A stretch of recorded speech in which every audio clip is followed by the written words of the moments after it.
let's actually talk about Algorand being classified as a security.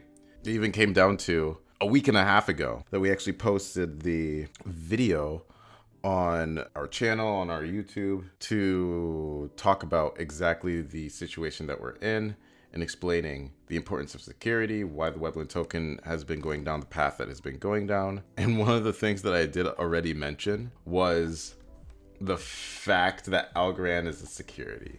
I look at Algorand and its governments the same way that I look at Ethereum and its governments.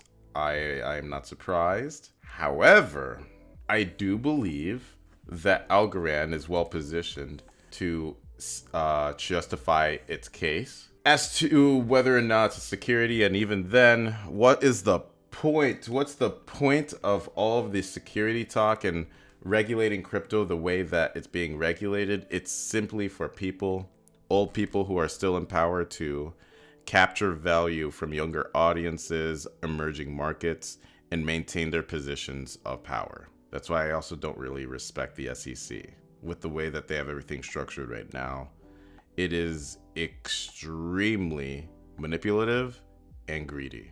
One of the biggest issues about centralized exchanges is that because the values of those assets go up when they are listed on a centralized exchange, they are at risk for being qualified as a security.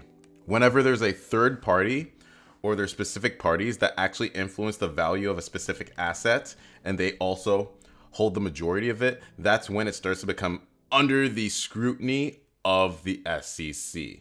Again, this is very much a US problem. This is not a global problem. This is just the US establishing how greedy people are here. Because the fines and some of the deals being that are being made, and you already know how corporations and specific companies own our politicians. The SEC and how financial assets are traded and move from point A to point B, they are under the scrutiny of the Federal Reserve and the SEC. It's a very gross system. This is not it's the US trying to establish and continue maintaining dominance as being the arbiter of value and money itself. The Federal Reserve, the SEC, they pretty much determine how much control they want to have over money itself. The SEC would not provide notice of the specific conduct that it thought violated the federal securities laws. Specifically, on multiple occasions, we asked them to tell us what digital assets on our platform they viewed as securities so that we could review and potentially delist them. They refused to do so. So who's non-compliant? The SEC doesn't even comply with their own laws? Isn't that sick? As they say, if you hold enough power and you become corrupt, the rules are for thee, not for me. And if you don't know what that saying means, it essentially means, hey, people can only eat ice cream on Mondays. This is just an analogy, an example. People can only eat ice cream on Mondays. People decide to eat ice cream on Tuesdays because they see that you eat. The people, the representative, you are eating ice cream on Tuesdays. Why can't we also eat ice cream on Tuesdays? And then, if we apply the logic of rules for thee, not for me, which is the definition of corruption, I will say, well, the law says this, and I'm supposed to be an enforcer of the law. Therefore, I can enforce the law onto myself if I so choose. You can take me to court. However, these rules are for you. They're not for me. It's a sick system. There's usually a thing whenever it comes to when it comes to legal talk, right? And it's also known as double speak. I've used it many a times myself. Is that the language can be interpreted in many different ways. It's sad that we are in a system and in a culture that in order to hold onto or pursue certain positions of power, you have to further abstract what you're saying in order to reach out to the lowest common denominator or to reach out to the stupidest people. How consumable is it to understand? Look, not everybody is involved in these different sectors. These are the sectors that are making the biggest move, that are having a large impact on the trajectory of the global economy at this point. And then we have a lot of old legacy banks and people that are trying to hold their positions of power for themselves, for their families and generations amongst their kin. As you already know what nepotism is. It's just the way it goes. But as Altcoin Daily has said here, it's always darkest before the day. Things are going to get worse before they get better. April 17th, 2023. SEC labels Algorand and 5 other tokens as securities in Bittrex lawsuit. Realize this is a lawsuit against an exchange.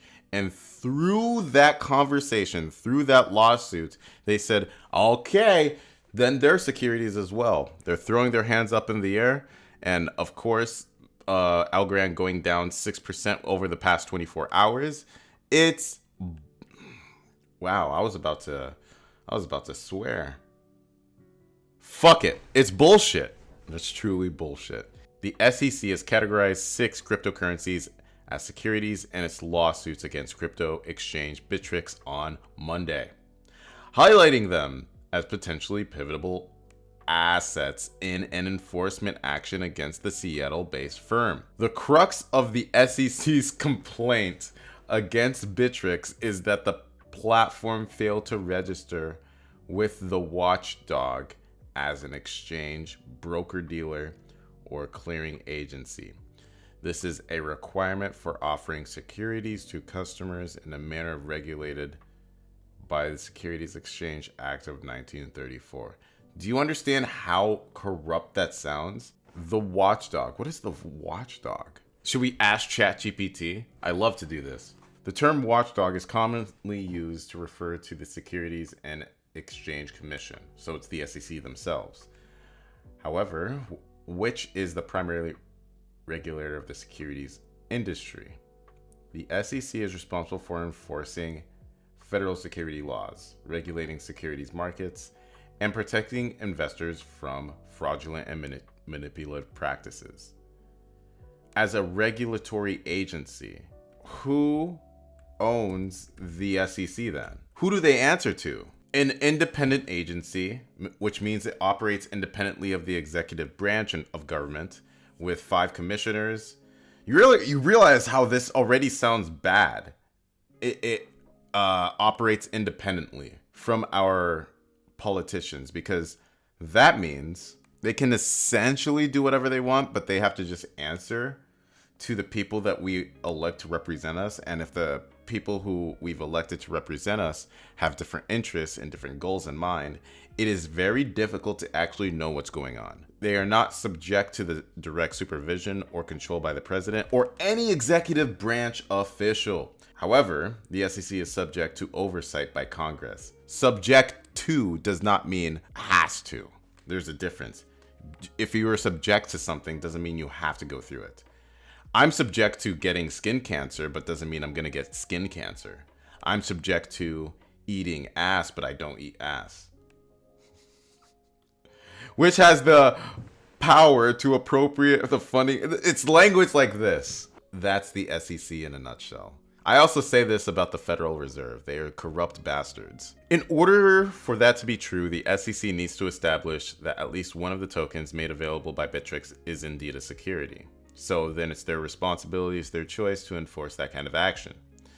And though the SEC chairman, Gary Gensler, has claimed the label applies to everything but Bitcoin, I trust that he bought Bitcoin and got his constituents and colleagues to get Bitcoin for him to make this choice. The agency has honed in on 6 specific coins in the latest action.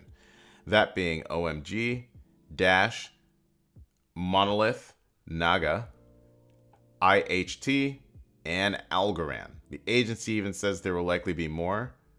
The lineup is a non-exhaustive list. A non-exhaustive list means they're going to keep going whatever they feel. It's up to them. It's up to them. It's their choice. It's not the people's choice.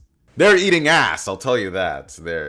They're licking somebody's boot here. My lord, as Hasanabi says, my lord, please, which tokens, which people should I bend over backwards and just put a finger in them? My lord, what should I do? My lord. Their colleagues and constituents will make that decision.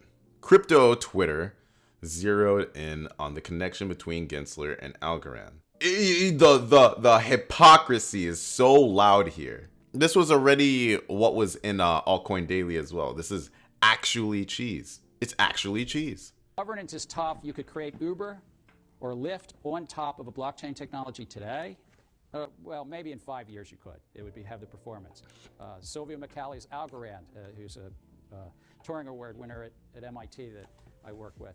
Okay. Sylvia's got a great technology that has performance. You could create Uber on top of it.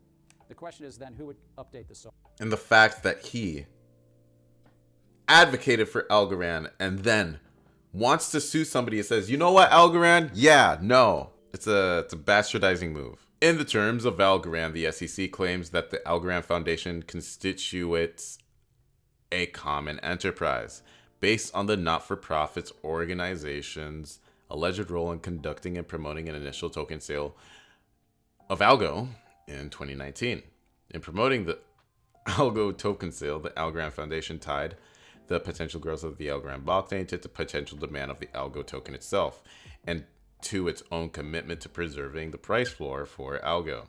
This is where it starts to, I have agreements. I do have some agreements here. I do understand how Algorand is governed. It's similar to the way that Ethereum is governed, and the people who make choices with those Web3 systems, it is restricted to a certain few people, a certain few decisions, and Gary Gensler needs to be fired if he was shilling out and saying and advocating for Algorand. It's a bad deal. It's either the SEC is full of hypocrites, which they are, they're corrupt, which they are, or they can just pin the blame on Gary Gensler, which is what they're doing. For example, as of Monday, Algo was available on Coinbase and Kraken. That a settlement is more likely as opposed to a ruling. So a settlement. What does that mean? You get that issue? A settlement is more likely than a ruling? I don't think these claims could survive a challenge in court.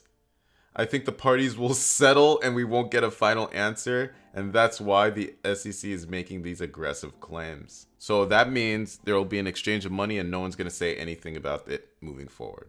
That's what a settlement means.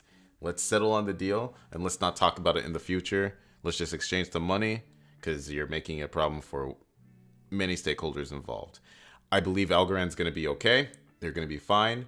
However, the fact that the government is this broke, and these are the unique ways that they are actually acquiring funds from different companies and the public, is very gross. It's disgusting, and I don't respect it.